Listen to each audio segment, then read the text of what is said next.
जब नील दादी को ये बताता है कि कल उन्होंने निहाल की ड्रिंक पीने के बाद काफी ऊटपटांग चीजें की थी और उन्होंने दादाजी के साथ भी बहुत कॉमेडी की थी, तो ये बात सुनकर दादी निहाल को काफी डांटती है, जिस पर सभी लोग काफी हंसने लगते हैं। वहीं उन सबको हंसता हुआ देखकर दादी भी मुस्कुरा देती हैं। तभी दादाजी वहां आते हैं और फिर दादाजी को देखकर सब लोग चुप हो जाते हैं। तभी रुद्र खड़ा होता है और फिर वो किट्टू की तरफ देखकर कहता है, किट्टू, आज मुझे एक जमीन खरीदनी है, तुम मेरे साथ चलो। इस पर किट्टू ने इशारों में कहा, नहीं, मुझे पढ़ाई करनी है। ये सुनकर रुद्र ने किट्टू का हाथ पकड़कर उसे उठाते हुए कहा, हाँ मुझे पता है तुम्हें आईएएस ऑफिसर बनना है, अब चुपचाप मेरे साथ चलो। और फिर इतना कहकर रुद्र दादाजी को बिना देखे हुए किट्टू को लेकर बाहर आ गया। तभी नील ने निहाल को देखकर कहा, निहाल तू भूल गया, हमें रुद्र ने काम दिया था, जल्दी खड़ा हो, हमें भी जाना है। इतना कहकर नील और निहाल भी दादाजी को बिना देखे हुए जल्दी से बाहर चले गए। उन तीनों को वहां से जाते हुए देखकर शुभ ने अपने मन ही मन में सोचा, ये तीनों तो भाग गए पर मुझे पिटने के लिए छोड़ गए। तभी शुभ को एक आइडिया आया। उसने नव्या और दिशा को देखकर कहा, तुम दोनों को कॉलेज नहीं जाना क्या? चलो मैं कार्ड निकालता हूँ और तुम दोनों को कॉलेज पहुंचा देता हूँ। इतना कहकर शुभ भी डाइनिंग टेबल से उठकर चला गया। अब डाइनिंग टेबल पर सिर्फ दादा और दादी बैठे थे। वहीं दादी अब भी अपना सर पकड़े हुए बैठी थी। ये देखकर दादाजी ने प्यार से कहा, चंद्रकला, सच में तुम पर गुलाबी रंग बहुत खिलता है, क्योंकि कल गुलाबी रंग में तुम्हारा चेहरा काफी अच्छा लग रहा था। इतना कहकर दादा और दादी एक दूसरे को देखकर मुस्कुराने लगे।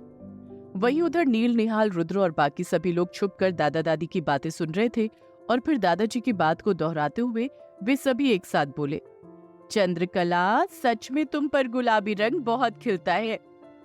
और फिर इतना कहकर वे सभी लोग वहां से भाग गए।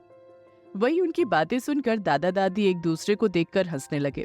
फिर दादाजी डाइनिंग टेबल पर बैठ गए और दादी ने दादाजी को खाना सर्व किया और फिर वे दोनों साथ में खाना खाने लगे। वहीं इधर रुद्र ड्राइव कर रहा था और किट्टू उसके बराबर में बैठी हुई थी। किट्टू को रुद्र पर इस वक्त काफी गुस्सा आ रहा था, क्योंकि रुद्र ने किट्टू को कॉलेज नहीं जाने दिया था। तभी रुद्र ने ड्राइव करते हुए कहा, किट्टू, मैंने बताया था ना तुम्हें कि मुझे एक जमीन खरीदनी है, वो भी 500 करोड़ के अंदर। इसलिए मैं चाहता हूँ कि इस डील के वक्त तुम मेरे साथ रहो, क्योंकि तुम मेरी लकी चार्म हो। वहीं दूसरी तरफ नील, निहाल अपने बाउंसर को लेकर उस रास्ते पर खड़े थे जहां से सोमनाथ की गाड़ी जाने वाली थी, क्योंकि उस जमीन की नीलामी के लिए सोमनाथ भी जाने वाला था। तभी निहाल ने कहा, यार ऐसे कब तक खड़े रहेंगे, हमें क्या पता सोमनाथ अपने काफिले को लेकर कब आएगा। इस पर नील ने कहा, यार तू सही कह रहा है, एक काम करते हैं, रास्ते पर कीले बिछा देते हैं, अगर आएगा तो उसकी गाड़ी पंचर हो जाएगी और फिर वो नीलामी में नहीं पहुंच पाएगा, और जब तक वो आता नहीं तब तक मैं और तू वो सामने वाले रेस्टोरेंट में बैठकर खाना खाते हैं। ये सुनकर निहाल ने कहा, बिल्कुल ठीक कहा तूने। और फिर नील और निहाल ने रास्ते में बहुत सारी कीले बिछा दी और खुद जाकर रेस्टोरेंट में खाना खाने लगे। और वो दोनों जहां बैठे थे वहां से वो रास्ता साफ दिखाई दे रहा था। तभी थोड़ी देर में सोमनाथ के काफिले की 3 गाड़ियां उस रास्ते से गुजरी, लेकिन रास्ते में बिछे कील की वजह से उनकी 2 गाड़ियों में पंचर हो गया। तभी सोमनाथ गाड़ी से उतरा और उसने अपना पैर टायर पर मारते हुए कहा, ये सब क्या हो रहा है, मुझे आज नीलामी में जाना है, अगर मैं टाइम से नहीं पहुंचा नीलामी में तो वो जमीन रुद्र खरीद लेगा। वहीं नील और निहाल दोनों रेस्टोरेंट में बैठे हुए सोमनाथ को देख रहे थे। तभी सोमनाथ के ड्राइवर ने कहा, सर सबसे पीछे वाली गाड़ी में टायर पंचर नहीं हुआ है, आप उसमें चले जाइए। ड्राइवर की बात सुनकर सोमनाथ सबसे पीछे वाली गाड़ी में बैठकर वहां से निकल गया। सोमनाथ को जाते हुए देखकर निहाल ने आइसक्रीम का एक बाइट खाते हुए कहा, चल यार काम पर लगते हैं। इतना कहकर दोनों रेस्टोरेंट के बाहर आ गए और अपनी गाड़ी में बैठकर दूसरे रास्ते की तरफ चले गए। वहीं सोमनाथ अभी 10 किलोमीटर ही गया होगा कि तभी उसने देखा कि सड़क के सामने बहुत झगड़ा हो रहा था और वहां बहुत ज्यादा भीड़ भी लगी हुई थी। ये देखकर सोमनाथ का ड्राइवर गाड़ी से उतरकर उस भीड़ के पास गया और बोला, सब लोग हट जाइए, हमें कहीं जल्दी जाना है, इसलिए आप लोग रास्ते पर से हट जाइए। लेकिन वो भीड़ ड्राइवर की कोई बात नहीं सुन रही थी। तब ड्राइवर सोमनाथ के पास आया और कहने लगा, सर यहाँ कोई एक्सीडेंट हो गया है और उसकी वजह से यहाँ काफी भीड़ लग गई है। इस पर सोमनाथ ने कहा, देखो मेरा नीलामी में जाना बहुत जरूरी है, इसलिए जो करना है जल्दी कुछ करो। ये सुनकर ड्राइवर ने कहा, सर आप इस भीड़ से निकलकर आगे चले जाइए, मैं आपके लिए कैब बुक कर देता हूँ और वो कैब आपको आगे के रास्ते पर मिल जाएगी। इस पर सोमनाथ ने हाँ में अपनी गर्दन हिलाई और उस भीड़ से निकलकर आगे चला गया। अब जिस कैब को सोमनाथ के ड्राइवर ने सोमनाथ के लिए बुक किया था उसमें ड्राइवर वीरू था और नील ने वीरू को ये समझा दिया था कि कुछ भी करना पर सोमनाथ को नीलामी में मत आने देना। वहीं दूसरी तरफ जमीन की नीलामी शुरू हो गई थी और रुद्र और किट्टू भी एक गोल सी टेबल पर बैठे हुए थे। वहीं सोमनाथ अब तक नीलामी में नहीं पहुंचा था, इसलिए उसके बेस पर अशोक चौहान बोली लगाने के लिए बैठा था। तभी वहां नीलामी करने वाला एक शख्स आया और उसने जमीन की नीलामी 100 करोड़ रुपए से शुरू कर दी। उस शख्स ने जैसे ही अपनी नीलामी की बोली लगाई, तभी अशोक चौहान ने अपना हाथ ऊपर करते हुए कहा, 150 करोड़। ये देखकर रुद्र भी आगे बोली लगाने वाला था, लेकिन किट्टू ने उसका हाथ पकड़ लिया और फिर रुद्र और किट्टू के बीच आंखों आंखों में कुछ बात हुई और फिर अचानक रुद्र के चेहरे पर एक मुस्कान आ गई। वहीं अशोक चौहान की 150 करोड़ की बोली लगाने के बाद एक तीसरे शख्स ने उस जमीन की 200 करोड़ की बोली लगाई। ये देखकर अशोक चौहान ने 220 करोड़ की बोली लगाई। उस जमीन की कीमत सिर्फ 100 करोड़ थी, लेकिन अशोक चौहान ने उस जमीन की कीमत ज्यादा इसलिए लगाई थी ताकि रुद्र वो जमीन ना खरीद सके। 220 करोड़ की बोली लगने के बाद अब कोई और बोली नहीं लगा रहा था। तभी रुद्र ने किट्टू के कहने पर उस जमीन की बोली 250 करोड़ की लगाई। वहीं रुद्र की ये बोली सुनकर तो अशोक चौहान भी हैरान हो गया, क्योंकि उस जमीन की कीमत सिर्फ 100 करोड़ रुपए थी और फिर इसके आगे किसी ने भी उस जमीन की बोली नहीं लगाई और फिर फाइनली वो जमीन रुद्र ने खरीद ली। वहीं दूसरी तरफ शुभ इस वक्त गाड़ी ड्राइव कर रहा था और उसके साथ नव्या और दिशा भी थी। नव्या उसके साथ बैठी थी तो वहीं दिशा उसके पीछे वाली सीट पर बैठी थी।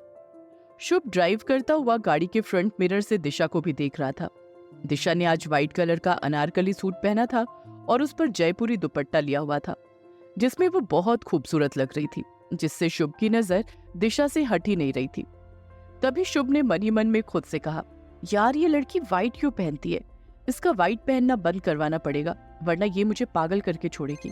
तभी नव्या का फोन रिंग हुआ तो नव्या ने फोन उठाया और फिर उसने कुछ देर बात की और फिर बात करने के बाद उसने शुभ को देखकर कहा, शुभ मुझे यहीं ड्रॉप कर दे, मुझे अपनी फ्रेंड के साथ बुक एग्जीबिशन में जाना है।